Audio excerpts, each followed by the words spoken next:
Hello guys. నిన్న నాకు ఓపీకి ఒక కేసొచ్చింది. వాళ్ళేమంటున్నారంటే ఒక చిన్న బాబు 8 ఇయర్స్ బాబు కేస్ టేకింగ్‌లో చెప్పాడనమాట. "ఏం తాగావు? ఇవాళ ఏం తిన్నావు?" అంటే నేను కాఫీ తాగాను మార్నింగ్ ఇంకేం తాగలేదు అని. 8 ఇయర్స్ బాబుకి కాఫీ ఇవ్వడం ఏంటి?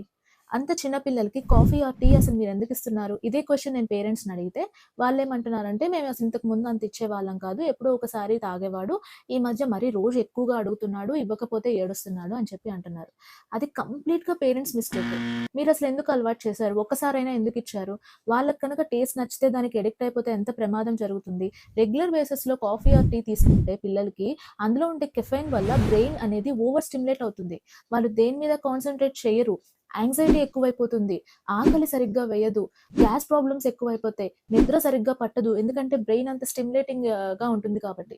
And calcium and irons absorption వాళ్ళకి తగ్గిపోతుంది. గ్రోత్ ఎఫెక్ట్ అవుతుంది. సో, దయచేసి టీ, కాఫీలు పిల్లలకి అలవాటు చేయొద్దు. మినిమమ్ 12-15 ఇయర్స్ వరకు వాళ్ళకి దయచేసి ఇవ్వకండి. వాళ్ళు తాగుతున్నారు, అడుగుతున్నారు, ఏడుస్తున్నారు అంటే వాళ్ళ కోసం మీరైనా మానేయండి. కానీ పిల్లలకి మాత్రం ఇవ్వద్దు. Take care. Thank you.